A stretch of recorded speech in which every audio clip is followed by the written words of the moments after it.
Let's talk about Minnesota farmers. A $12 billion federal bailout for farmers is finally open for applications this week after a lot of delays. And that sounds like a lot of money. But after last year's tariffs and trade wars, our state agricultural commissioner calls it really just a Band-Aid. And as Kent explains tonight, for more than 1,000 Minnesota farms, this money comes too late.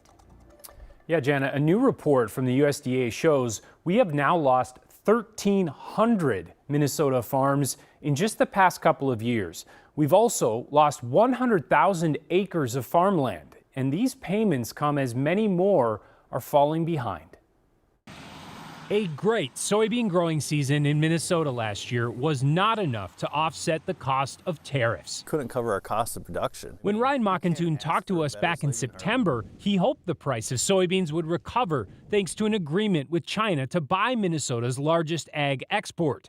But months later, our anticipated losses were over $100 an acre. All he can hope for now is to recover about $30 per acre in the form of so-called bridge payments from the Trump administration. Every little bit's going to help, and kind of making us whole. We did lose kind of a year that created chaos and put a lot of farmers in peril. And so we'll have to continue to see what happens. Minnesota Ag Commissioner Tom Peterson says he's concerned Minnesota stands to lose even more farms if those payments are delayed. The University of Minnesota Extension Office reported 226 new mediation claims in January between farmers and their banks. That's way up from 88 mediation cases in December. But the fact of the matter is right now our farmers are struggling, and so these bridge payments will help farmers, in these situations. Especially, he says, because weather is far from the biggest concern coming into another growing season. There continues to be uncertainty with the tariffs. We had a tariff, and then the court ruled, and then the president said we're going to do 10%. Then he said we're going to do 15%.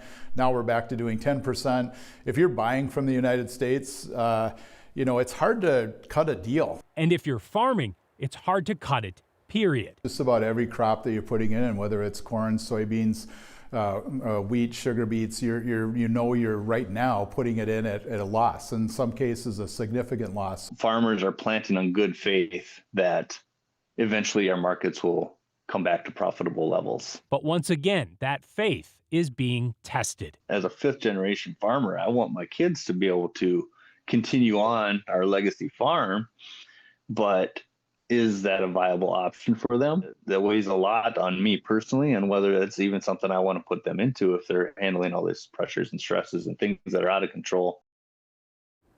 Now, Ryan isn't giving up. He's the vice president of the Minnesota Soybean Growers Association, and he's at a national conference right now where they are advocating for ways to improve the market here in the U.S. in hopes of reducing the need for trade with China and future bailouts, of course.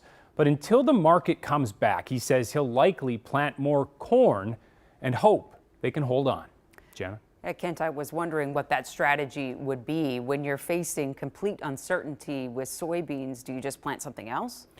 Well, you can only plant so many other things, especially because they're close to elevators and they can get the soybeans out. But again, corn, even sugar beets, the markets are way down. So there's really not a great option.